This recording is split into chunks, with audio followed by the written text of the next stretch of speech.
रात का समय था। हल्की बारिश हो रही थी और खिड़की से गिरती बूंदों की आवाज कमरे में खामोशी को तोड़ रही थी। सौरभ अपने फोन की स्क्रीन पर चमकते हुए नाम को देख रहा था, वही नाम जिसे वह कई महीनों से भूलने की कोशिश कर रहा था, नेहा। उसकी उंगलियां स्क्रीन पर रुकी। दिल में हलचल थी, लेकिन दिमाग कह रहा था कि उसे नजरअंदाज कर देना चाहिए। जिस लड़की ने उसकी भावनाओं को समझे बिना उसे ठुकरा दिया, वह अब अचानक क्यों लौट रही थी।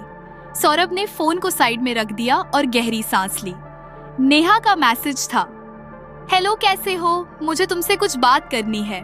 सौरभ ने मैसेज पढ़ा लेकिन जवाब नहीं दिया। दिल में अजीब सी कशमकश थी। नेहा ने दोबारा मैसेज किया, क्या अभी भी गुस्सा हो, माफ कर दो ना प्लीज। उसने फोन वापस रख दिया। शायद ये सब फालतू था।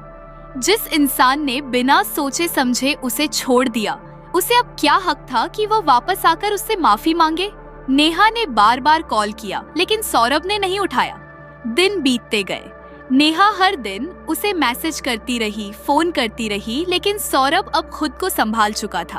वह जानता था कि वह फिर से अपनी भावनाओं के साथ खिलवाड़ नहीं होने देगा।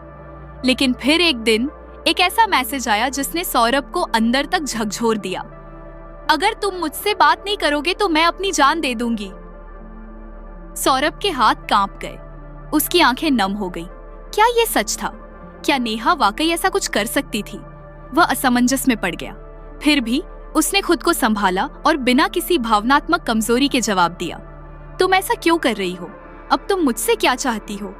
नेहा का जवाब आया, मुझे तुमसे बस एक बार बात करनी है, प्लीज फोन उठाओ। इस बार सौरभ ने फोन उठाया। दूसरी तरफ से नेहा की रोती हुई आवाज आई, कैसे हो, क्यों नहीं उठा रहे थे फोन? मैं जानती हूँ मैंने तुम्हें बहुत तकलीफ दी है, पर मैं सच में शर्मिंदा हूँ। सौरभ ने ठंडी आवाज में कहा, अब इन सब बातों का कोई मतलब नहीं है, मैं आगे बढ़ चुका हूँ, तुम भी आगे बढ़ जाओ। नेहा ने धीरे से कहा, नहीं, क्या हम फिर से एक साथ नहीं हो सकते? मुझे तुम्हारी जरूरत है। सौरभ हंस पड़ा, लेकिन उसकी हंसी में दर्द था। जब मुझे तुम्हारी जरूरत थी तब तुमने एक बार भी नहीं सोचा, अब तुम कह रही हो कि तुम्हें मेरी जरूरत है। नेहा ने कहा, हाँ मैं जानती हूँ कि मैंने बहुत गलत किया, लेकिन प्लीज मुझे एक मौका दो। सौरभ ने जवाब दिया, नेहा अब मैं अपने आप से प्यार करना सीख गया हूँ, अब मुझे तुम्हारी जरूरत नहीं है, मैं फिर से खुद को उसी दर्द में नहीं डाल सकता। इसके बाद उसने फोन काट दिया। वक्त बीतने लगा।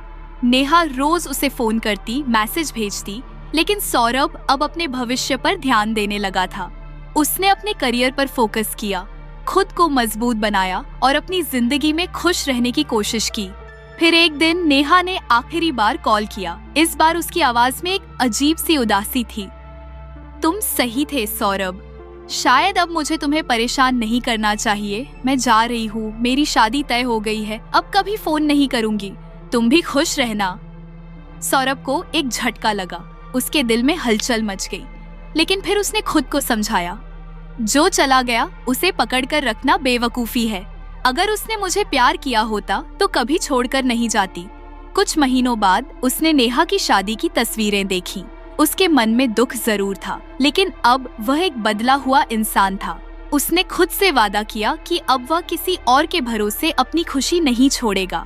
इस कहानी से हमें यह सीखने को मिलता है कि प्यार सिर्फ साथ रहने का नाम नहीं है, बल्कि खुद की कीमत समझने और आत्मसम्मान बनाए रखने का भी नाम है। अगर कोई हमें छोड़कर चला जाता है तो हमें कमजोर नहीं पड़ना चाहिए, बल्कि खुद को इतना मजबूत बनाना चाहिए कि कोई भी हमारी भावनाओं से खेल न सके। अगर आपको ये कहानी पसंद आई हो तो वीडियो को लाइक करें, अपने दोस्तों के साथ शेयर करें और हमारे चैनल को सब्सक्राइब करना न भूलें, ताकि आपको इसी तरह की और भी प्रेरणादायक कहानियाँ मिलती रहे। आपका एक लाइक और सब्सक्राइब हमें और भी बेहतरीन कंटेंट बनाने के लिए मोटिवेट करता है। धन्यवाद।